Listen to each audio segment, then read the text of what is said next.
Hello everyone, Miss Miranda here. We are back on another Monday and we are going to start with chapter 9 on Alice's Adventures in Wonderland. Remember, if you don't have a copy of this, you can go to our Biblioboard website and download your free e-copy. All right, chapter 9, here we go. The Mock Turtle's Story. "You can't think how glad I am to see you again, you dear old thing," said the Duchess, as she tucked her arm affectionately into Alice's, and they walked off together. Alice was very glad to find her in such a pleasant temper, and thought to herself that perhaps it was only the pepper that made her so savage when they met in the kitchen. "When I'm a duchess," she said to herself, not in a very hopeful tone, though, "I won't have any pepper in my kitchen at all. Soup does very well without. Maybe it's always pepper that makes people hot-tempered," she went on, very much pleased at having found out a new kind of rule. "And vinegar that makes them sour, and chamomile that makes them bitter, and barley sugar, and such things that make children sweet-tempered. I only wish people knew that. Then they wouldn't be so stingy about it, you know." She had quite forgotten the Duchess by this time, and was a little startled when she heard her voice close to her ear. "You're thinking about something, my dear, and that makes you forget to talk. I can't tell you just now what the moral of that is, but I shall remember it in a bit." "Perhaps it hasn't one," Alice ventured to remark. "Tut, tut, child," said the Duchess. "Everything's got a moral, if only you can find it." And she squeezed herself up closer to Alice's side as she poked. Alice did not much like her keeping so close to her. First, because the Duchess was very ugly, and secondly, because she was exactly the right height to rest her chin on Alice's shoulder, and it was an uncomfortably sharp chin. However, she did not like to be rude, so she bore it as well as she could. "The game's going on rather better now," she said, by the way of keeping up the conversation a little. "'Tis so," said the Duchess. "And the moral of that is, oh, 'tis love that makes the world go round." "Somebody said," Alice whispered, "that it's done by everybody minding their own business." "Ah, well, it means much the same," said the Duchess, digging her sharp little chin into Alice's shoulder as she added, "and the moral of that is, take care of the sense, and the sounds will take care of themselves." How fond she is of finding morals in things, Alice thought to herself. "I dare say you're wondering why I don't put my arm around your waist," said the Duchess after a pause. "The reason is that I'm doubtful about the temper of your flamingo. Shall I try the experiment?" "He might bite," Alice cautiously replied, not feeling at all anxious to have the experiment tried. "Very true," said the Duchess. "Flamingos and mustard both bite. And the moral of that is, birds of a feather flock together." "Only mustard isn't a bird," Alice remarked. "Right, as usual," said the Duchess. "What a clear way you have of putting things." "It's a mineral, I think," said Alice. "Of course it is," said the Duchess, who seemed ready to agree to everything that Alice said. "There's a large mustard mine near here, and the moral of that is, the more there is of mine, the less there is of yours." "Oh, I know!" exclaimed Alice, who had not attended to this last remark. "It's a vegetable. It doesn't look like one, but it is." "I quite agree with you," said the Duchess, "and the moral of that is, be what you would seem to be, or if you'd like it put more simply, never imagine yourself not to be otherwise than what it might appear to others that what you were or might have been was not otherwise than what you had been would have appeared to them to be otherwise." "I think I should understand that better," Alice said very politely, "if I had it written down, but I can't quite follow it as you say it." "That's nothing to do what I could say if I chose," the Duchess replied in a pleased tone. "Pray don't trouble yourself to say it any longer than that," said Alice. "Oh, don't talk about trouble," said the Duchess. "I make you a present of everything I've said as yet." A cheap sort of present, thought Alice. I'm glad they don't give birthday presents like that. But she did not venture to say it out loud. Thinking again, the Duchess asked, with another dig of her sharp little chin. I have a right to think, said Alice sharply, for she was beginning to feel a little worried. Just about as much right, said the Duchess, as pigs have to fly, and But here, to Alice's great surprise, the Duchess's voice died away, even in the middle of her favorite word, moral, and the arm that was linked into hers began to tremble.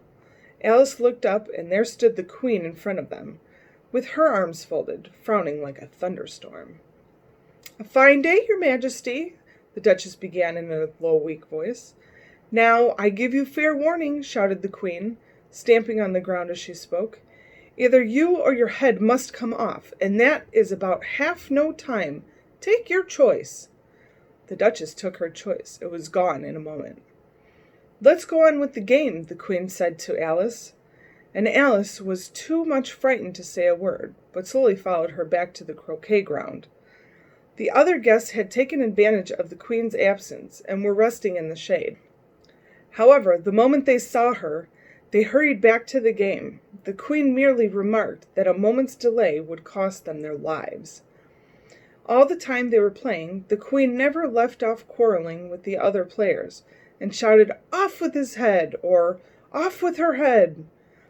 Those whom she sentenced were taken into custody by the soldiers, who of course had to leave off being arches to do this, so that by the end of half an hour or so there were no arches left, and all the players except the King, the Queen, and Alice were in custody and under sentence of execution. Then the Queen lay off, quite out of breath, and said to Alice, Have you seen the Mock Turtle yet? No, said Alice. I don't even know what a mock turtle is. It's the thing mock turtle soup is made from, said the Queen. I never saw one, or heard of one, said Alice.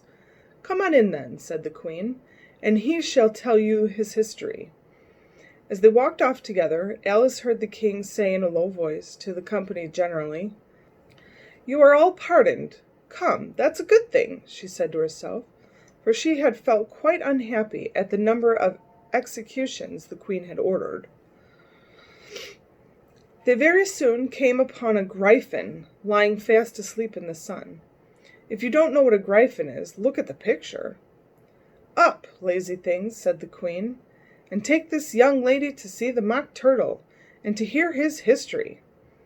I must go back and see after some executions I have ordered, and she walked off, leaving Alice alone with the griffin. Alice did not quite like the look of the creature, but on the whole she thought it would be quite as safe to say it with as to go after that savage Queen, so she waited. The griffin sat up and rubbed his eyes. Then it watched the Queen till she was out of sight. Then it chuckled. What fun, said the griffin, half to itself, half to Alice. What is fun, said Alice. Why, she, said the griffin. It's all her fancy that. They never executes nobody, you know. Come on. Everybody says come on here, thought Alice, as she went slowly after it. I never was so ordered about before in my life. Never. They had not gone far before they saw the Mock Turtle in the distance, sitting sad and lonely on a little ledge of rock, and as they came nearer, Alice could hear him sighing as if his heart would break. She pitied him deeply. What is his sorrow? She asked the griffin, and the griffin answered, very nearly in the same words as before.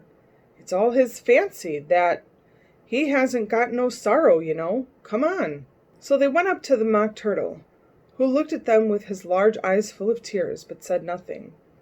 This here young lady, said the griffin, she wants for to know your history, she do. I'll tell it to her, said the Mock Turtle in a deep, hollow tone. Sit down, both of you, and don't speak a word till I've finished. So they sat down, and nobody spoke for some minutes. Alice thought to herself, I don't see how he can ever finish if he doesn't begin. But she waited patiently. Once, said the Mock Turtle at once, with a deep sigh, I was a real turtle. These words were followed by a very long silence, broken only by an occasional exclamation of, "Hitchgraw!" from the Gryphon, and the constant heavy sobbing of the Mock Turtle. Alice was very nearly getting up and saying, "Thank you, sir, for your interesting story," but she could not help thinking there must be more to come, so she sat still and said nothing. "When we were little," the Mock Turtle went on at last, more calmly, though still sobbing a little now and then, "we went to school in the sea. The master was an old turtle. We used to call him Tortoise." "Why did you call him Tortoise if he wasn't one?" Alice asked. "We called him Tortoise because he taught us," said the Mock Turtle angrily. "Really, you are very dull." "You ought to be ashamed of yourself for asking such a simple question," added the Gryphon. And then they both sat silently and looked at poor Alice, who felt ready to sink into the earth. At last the Gryphon said to the Mock Turtle, "Drive on, old fellow. Don't be all day about it." And he went on in these words: "Yes, we went to school in the sea, though you mayn't believe it." "I never said I didn't," interrupted Alice. "You did," said the Mock Turtle. "Hold your tongue," added the Gryphon, before Alice could speak again. The Mock Turtle went on. "We had the best of educations. In fact, we went to school every day." "I've been to day school too," said Alice. "You needn't be so proud of all that." "With extras?" asked the Mock Turtle a little anxiously. "Yes," said Alice. "We learned French and music." "And washing?" said the Mock Turtle. "Certainly not," said Alice indignantly. "Ah, then yours wasn't a really good school," said the Mock Turtle in a tone of great relief. Now, at ours, they had at the end of the bill, French, music, and washing, extra. "You couldn't have wanted it much," said Alice, living at the bottom of the sea. "I couldn't afford to learn it," said the Mock Turtle with a sigh. "I only took the regular course." "What was that?" inquired Alice. "Reeling and rithing, of course, to begin with," the Mock Turtle replied, "and then the different branches of arithmetic: ambition, distraction, uglification, and derision." "I never heard of uglification," Alice ventured to say. "What is it?" The Gryphon lifted up both its paws in surprise. "Never heard of uglification?" it exclaimed. "You know what to beautify is, I suppose." "Yes," said Alice doubtfully. "It means to make anything prettier." "Well, then," the Gryphon went on, "if you don't know what to uglify is, you are a simpleton." Alice did not feel encouraged to ask any more questions about it, so she turned to the Mock Turtle and said, "What else had you to learn?" "Well, there was mystery," the Mock Turtle replied, counting off the subjects on his flappers. "Mystery, ancient and modern, with seaography. Then drawing. The drawing master was an old conjure eel that used to come once a week. He taught us drawing, stretching, and fainting in coils."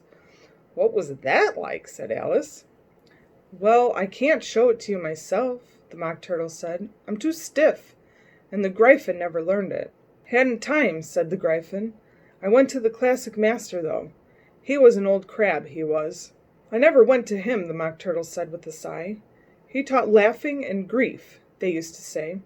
So he did," said the Gryphon, sighing in his turn, and both creatures hid their faces in their paws. "And how many hours a day did you do lessons?" said Alice, in a hurry to change the subject. 10 hours the first day," said the Mock Turtle, 9 the next, and so on." "What a curious plan!" exclaimed Alice. "That's the reason they're called lessons," the Gryphon remarked, "because they lessen from day to day." This was quite a new idea to Alice, and she thought it over a little before she made her next remark.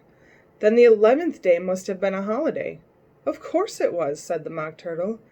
"And how did you manage on the 12th?" Alice went on eagerly. "That's enough about lessons," the Gryphon interrupted in a very decided tone. "Tell her something about the games now." That is the end of Chapter 9. Chapter 10. The Lobster Quadrille. The Mock Turtle sighed deeply and drew the back of one flapper across his eyes. He looked at Alice and tried to speak, but for a minute or two sobs choked his voice. "Same as if he had a bone in his throat," said the Gryphon, and it set to work shaking him and punching him in the back. At last the Mock Turtle recovered his voice, and, with tears running down his cheeks, he went on again. You may not have lived much under the sea. I haven't, said Alice. And perhaps you were never even introduced to a lobster. Alice began to say, I once tasted, but checked herself hastily and said, No, never. So you can have no idea what a delightful thing a lobster quadrille is. No, indeed, said Alice. What sort of a dance is it? Why, said the Gryphon, you first form into a line along the seashore. 2 lines, cried the Mock Turtle. Seals, turtles, salmon, and so on. Then, when you've cleared all the jellyfish out of the way— That generally takes some time, interrupted the Gryphon. You advance twice, each with a lobster as a partner, cried the Gryphon. Of course, the Mock Turtle said. Advance twice, set to partners. Change lobsters and retire in same order, continued the Gryphon. Then, you know, the Mock Turtle went on, you throw the lobsters, shouted the Gryphon, with a bound into the air, as far out to sea as you can. Swim after them, screamed the Gryphon. Turn a somersault in the sea, cried the Mock Turtle, capering wildly about. Change lobsters again, yelled the Gryphon at the top of his voice.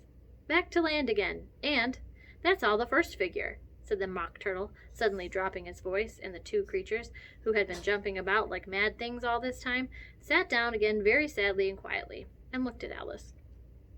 It must be a very pretty dance, said Alice timidly. Would you like to see a little of it? Said the Mock Turtle. Very much indeed, said Alice. Come, let's try the first figure, said the Mock Turtle to the Gryphon. We can do it without lobsters, you know. Which shall sing? Oh, you sing, said the Gryphon. I've forgotten the words. So they began, solemnly dancing round and round Alice, every now and then treading on her toes when they passed too close, and waving their forepaws to mark the time, while the Mock Turtle sang this very slowly and sadly. Will you walk a little faster? Said a whiting to a snail. There's a porpoise close behind us, and he's treading on my tail. So how eagerly the lobsters and the turtles all advance. They are waiting on the shingle. Will you come and join the dance? Will you, won't you? Will you, won't you? Will you join the dance? Will you, won't you? Will you, won't you? Won't you join the dance? You can really have no notion of how delightful it will be when they take us up and throw us with the lobsters out to sea. But the snail replied, too far, and gave a look askance. Said he thanked the whiting kindly, but he would not join the dance. Would not, could not, would not, could not, would not join the dance. Would not, could not, would not, could not, would not join the dance. What matters it how far we go? His scaly friend replied. There is another shore, you know, upon the other side. The further off from England, the nearer is to France. Then turn not pale, beloved snail, but come and join the dance. Will you, won't you, will you, won't you, will you join the dance? Will you, won't you, will you, won't you join the dance? Thank you. It's a very interesting dance to watch, said Alice, feeling very glad that it was over at last. And I do so like that curious song about the whiting. Oh, as to the whiting, said the Mock Turtle, you've seen them, of course. Yes, said Alice, I often see them at She checked herself hastily. I don't know where Din may be, said the Mock Turtle, but if you've seen them as often, of course you know what they're like. I believe so, Alice replied thoughtfully. They have their tails in their mouths, and they're all over crumbs. You're wrong about the crumbs, said the Mock Turtle. Crumbs would all wash off in the sea, but they have their tails in their mouths, and the reason is— Here the Mock Turtle yawned and shut his eyes. Tell her about the reason and all that, he said to the Gryphon. The reason is, said the Gryphon, that they would go with the lobsters to the dance, so they got thrown out to sea, so they had to fall a long way, so they got their tails fast in their mouths, so they couldn't get them out again. That's all. Thank you, said Alice. It's very interesting. I never knew so much about a whiting before.